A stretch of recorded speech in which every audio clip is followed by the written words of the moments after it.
ఇప్పుడైతే నేను సముద్రం దగ్గరికి వచ్చినా, ఎందుకు వచ్చినానో చెప్తా చూడండి లాస్ట్ వరకు. మామూలుగా అయితే ఫ్రైడే ఉంటుంది హాలిడే, కానీ నేనైతే ఈరోజే వచ్చిన. ఈ ప్లేస్ అయితే చాలా పెద్దది. ఇక్కడ తిరగడానికి అయితే ఇవి పెట్టినారు. వీటిని ఎట్లా తీసుకోవాలంటే దీనిపైన అయితే ఒక క్యూఆర్ కోడ్ ఉంటుంది. డైరెక్ట్ దాన్ని స్కాన్ చేసుకొని ఆన్ చేసుకొని వెళ్ళిపోవడమే. ఇంకా ప్లేస్ అయితే చాలా బాగుంటుంది. ఫ్రెండ్స్తో వచ్చితే ఇంకా బాగుంటుంది అనుకో. ఆడ ఎదురుగా కనిపించేది అయితే సిటీ అది. ఆ పక్కనుండే అతను మంచిగా సాంగ్స్ పెట్టుకుని అయితే ఎంజాయ్ చేస్తున్నాడు. ఆ వెనకాల ఉన్న రాళ్ళ మీద కూర్చొని సరదాగా చేపలు కూడా పట్టుకుంటారు. పిల్లికి బాగా చలి పెట్టినట్టుండదు, అందుకే ఎండలో అయితే కూర్చోండది. అప్పటి నుంచి ఇక్కడ ఒకదాన్ని అయితే చూస్తూనే ఉన్నా, ఆడ కనిపించేది. అదేందో నాకు తెలియదు.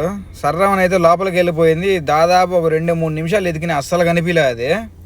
నన్నైతే హాస్పిటల్కి అయితే పంపించారు, ట్యాబ్లెట్స్ ఉన్నాయి తీసుకురమ్మని చెప్పి. ట్యాబ్లెట్స్ అయితే తీసుకొని కారులో అయితే పెట్టుకున్నా. మళ్ళీ ఇంటికి పోతే ఏదో ఒక పని చెప్తారని అయితే నేనైతే సీసైడ్ వచ్చేసిన. వాళ్ళైతే నాకు ఫోన్ చేయరు. ఒకవేళ ఫోన్ చేసినా కూడా నెట్ ఆఫ్ చేసేస్తా, దాంట్లో పెద్ద ఇబ్బంది ఏమైతే ఉండదు. లాస్ట్కి 4 నిమిషాల తర్వాత అయితే అది లేచింది ఆడ. సబ్స్క్రైబ్ అయితే చేసుకోండి అందరూ.